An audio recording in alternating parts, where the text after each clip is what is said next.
विधानसभा थाना क्षेत्र में हुए डबल मर्डर मामले में मृतक हरीश साहू के परिजन जनप्रतिनिधियों के साथ आज कांग्रेस के प्रदेश अध्यक्ष दीपक बैद से मिलने पहुंचे, जहां उन्होंने इस मामले में कांग्रेस से हस्तक्षेप करने की गुहार लगाई। परिजनों ने बताया कि 18 नवंबर को घटित मामले में अभी तक सरकार ने कोई कार्यवाही की प्रक्रिया शुरू नहीं की है, जिससे उन्हें न्याय का इंतजार अब तक करना पड़ रहा है। वहीं दीपक बैज ने इस मामले में संज्ञान लेते हुए गृह मंत्री और मुख्यमंत्री से न्याय दिलाने की अपील की। साथ ही जल्द कार्रवाई न किए जाने पर कांग्रेस के द्वारा बड़े प्रदर्शन करने की भी बात कही। सरकार ने एक मनपसंद ऐप जारी किया, तब से प्रदेश में लगातार शराब भट्टी के आसपास और शराब के नशे में लगातार हत्याएं बढ़ रही है और हत्याएं की जा रही है।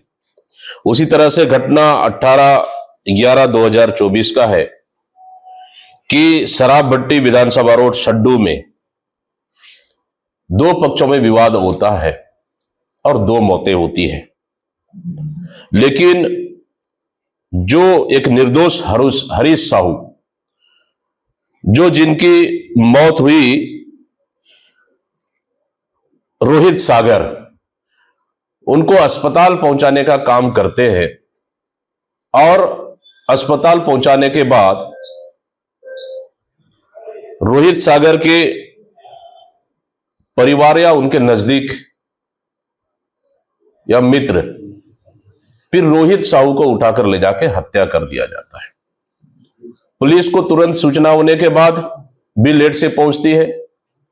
मैं समझता हूं कि अगर समय से पहले अगर पुलिस प्रशासन पहुंचती तो रोहित सागर की भी जान बच सकती थी और रोहित सागर को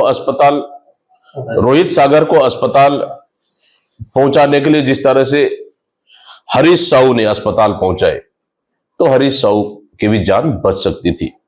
लेकिन सरकार और पुलिस प्रशासन की लापरवाही की वजह से एक निर्दोष हरीश साहू की हत्या कर दी गई। मतलब फिर से एक साहू समाज के बेटा की हत्या हुई है, जो कि वहां के थाना प्रभारी और पुलिस प्रशासन इसके जिम्मेदार हैं। और साथ ही कि इस मांग को लेकर लगातार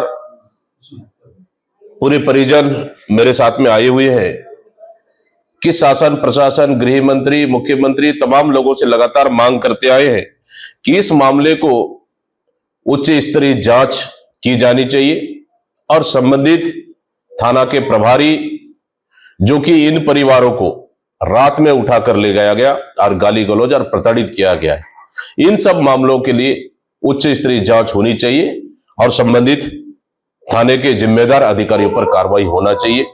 और साथ ही इन परिवार वालों ने दो तीन मांगों को लेकर आक्रोशित है, तो निश्चित रूप से सरकार को तत्काल संज्ञान में लेकर इनकी मांगों को पूरा करना चाहिए और जो जिम्मेदार है उन जिम्मेदारों पर कार्रवाई होनी चाहिए। रायपुर से राघवेंद्र पांडे की रिपोर्ट।